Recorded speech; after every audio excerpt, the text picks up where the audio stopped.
Hi everyone, Melanie Kanaki here.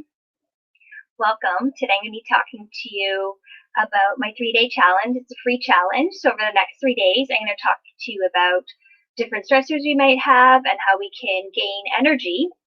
So today is about exercise and quality sleep. So I'm going to go over some information just so we have an understanding about what stress is and how it can affect us. And I'm going to get into demoing some practices and techniques so that you can start taking action right away.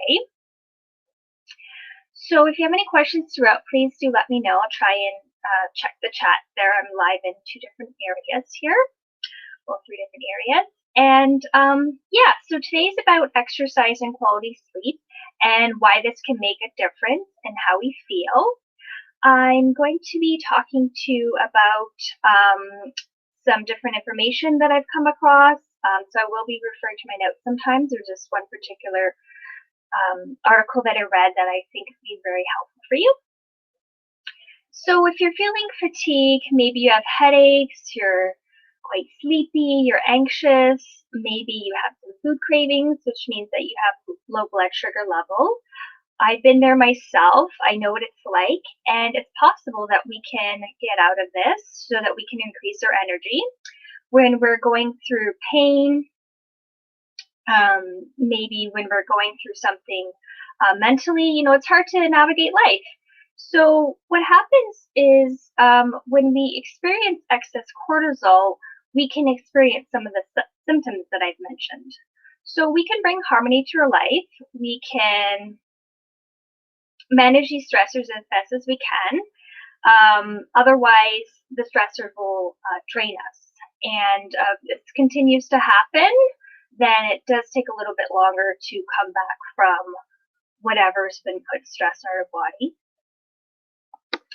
So before I get into the techniques and practices, I did want to go over a little bit about what stress is. So stress is very, I'll give you the definition of it, but just know that how we experience stress is very different for each of us. So stress, it's a physical response that occurs in the body when the body is stressed. And stress can occur through physical, mental, so emotional, can happen through traumatic experiences or moments. It can happen through chemical stresses, can happen through the environment. So there's different ways that stress affects our body mentally and physically. So can't say that word. Physiologically, it's a series of actions in the body that are regulated by specific hormones that are made by our adrenal glands. So when we have continual stressors in the body, it imbalances the body, and the adrenal cortisol cycle becomes out of whack. And this can take time to get back on track, but it's possible. And we can prevent this from happening with lifestyle practices. So as I mentioned before, our adrenal glands are one of our hormones that is part of our endocrine system. So cortisol is a hormone produced by our adrenal glands. So I'm going to let you a little bit know about the role of cortisol. I know you probably just want to get straight to the practices, but it's sometimes important to know a little bit about what these certain words mean or what they do in our body or how they affect us. So just a little bit of learning is important here. Maybe you know this already, or maybe it's a refresher to you, or maybe it's new to you. So the role of cortisol, it's essential for the maintenance of homeostasis in the body. So homeostasis is when our internal environment is stable. So the cortisol, it's very important for maintaining life. It helps regulate blood sugar. It's an immune response. It's anti-inflammatory response. the role of cortisol is for blood pressure, our heart muscle contractions, as well as our nervous system function, for fat, protein, and carbohydrates, metabolism, as well as cortisol keeps you awake. So, let's see over here if we have any questions.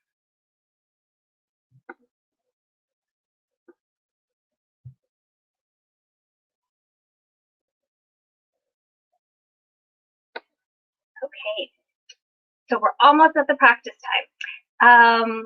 So when our body is stressed from food or external environment or internal emotions, sometimes our emotions are not felt or not processed, so this can affect us.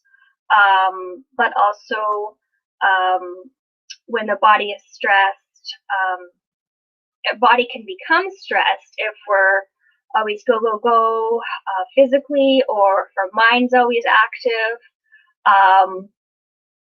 Then an excess of cortisol can deplete our good gut bacteria levels and increase the bad bacteria levels, in addition to other several health issues.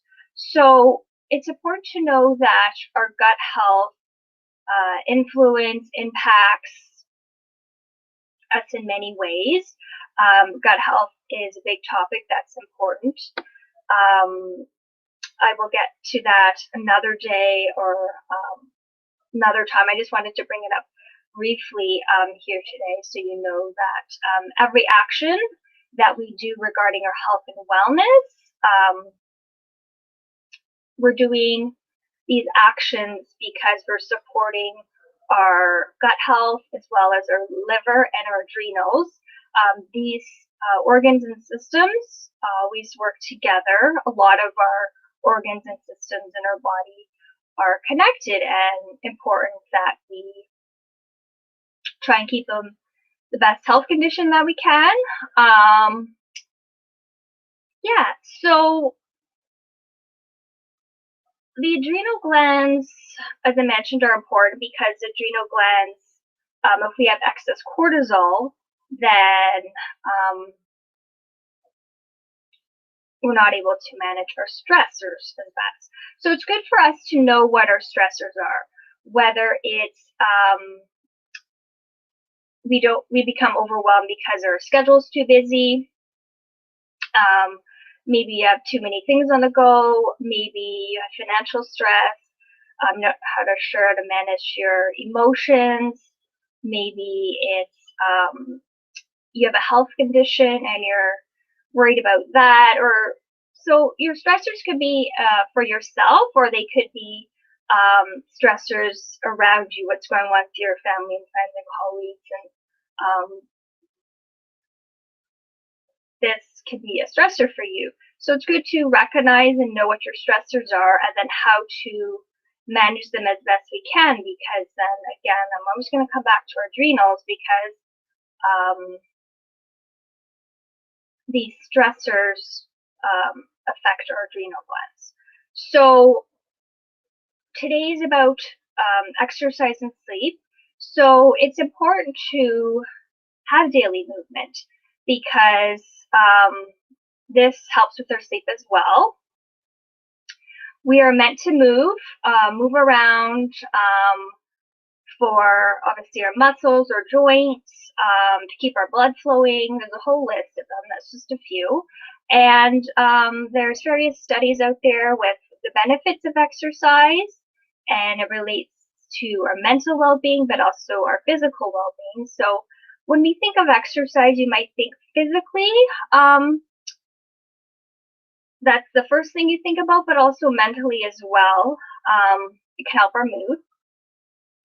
So I'm going to read you something from one of the studies I read. So it says sufficient sleep is essential for optimum health, and just a few of the numerous processes occurring during sleep include memory, clearance of brain metabolites, restoration of nerve, immune, skeletal, and muscular systems, So virtually all bodily systems are impacted by poor or inadequate sleep, and chronic sleep disturbance predisposes an individual to cardiovascular disease, metabolic dysfunction, psychiatric disorders, and early mortality. So, as you can see from this short thing that I read, is that if we're not well rested, if we're not getting that deep sleep, then just consider that that can impact that has on our whole system, because sleep is the time that we rest and we want the deep, good quality sleep. So what can you do if you're not having the best sleep? It's great to have a good bedtime routine. So first, notice if you don't like what your current bedtime routine is and what you can maybe start switching. Just one thing at a time. Don't overwhelm yourself with too many things.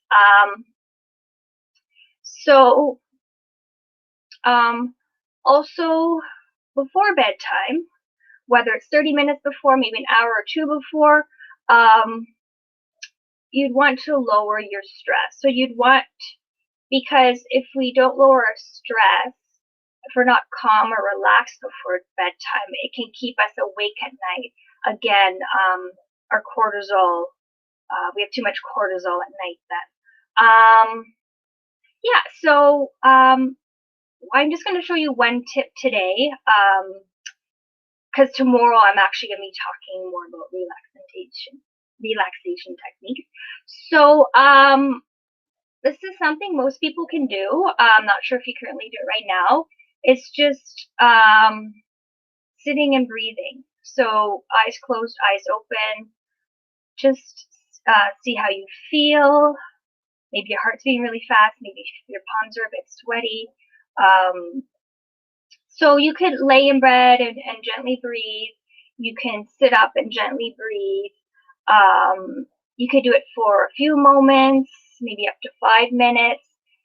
Maybe split it up and do it a half an hour before bed, 15 minutes before. It's really up to you. There's so many different ways that we can do a breathing technique. It's always up to you to find what best works for you. Yeah, so just one idea is to breathe, relax before bedtime. If you know another practice or technique that works for you, of course, do that.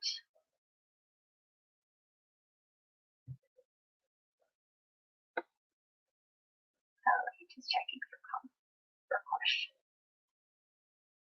All right, so we spoke a little bit about sleep and a technique they can do before that. Again, the goal is to relax in whatever way you feel comfortable. So exercise. We want to exercise daily. And the word exercise or fitness, it might be a bit strong for you, or you relate that word to, oh my gosh, cardio, endurance, I'm going to get sweaty. But you can use the word movement. I like to use the word movement. So get movement in your day, whether it's 5 minutes or 5 minutes times 3 times a day. So it's up to you. Again, it's always up to you what you want to do for you, what works with you in your lifestyle. And whether it's exercise or reminding yourself to do some practice or habit in your day, set an alarm, set a timer, have someone remind you. Yeah, just set something up so that you can practice the practice. So, yeah, part of exercise, keep in mind if you're doing chores,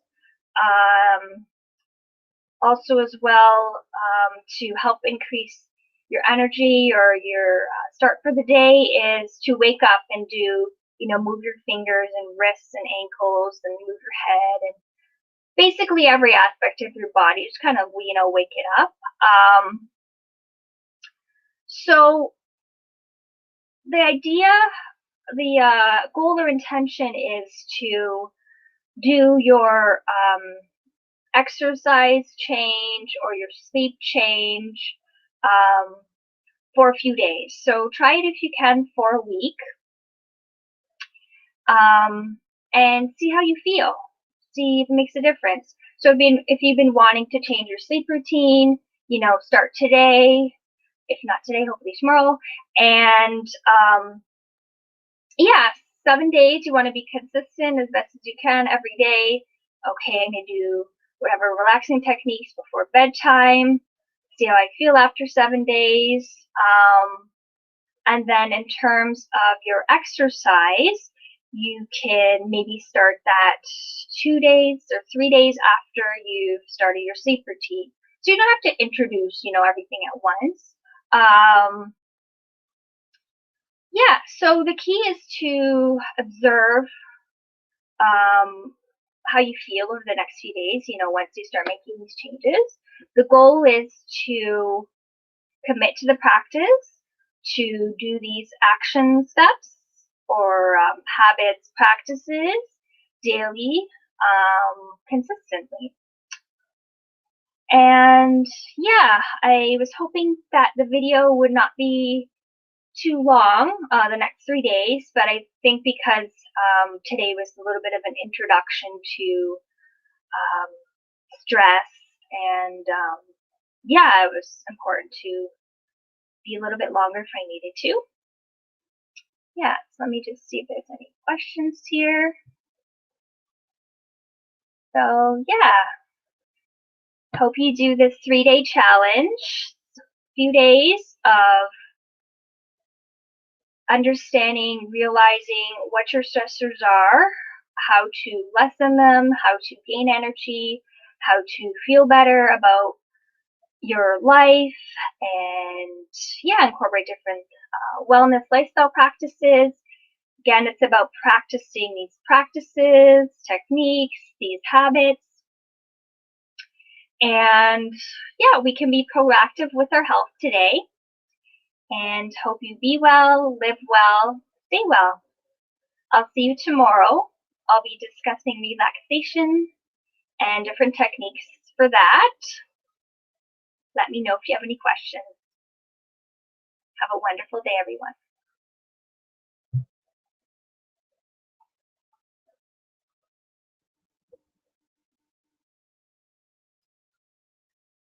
Thank you.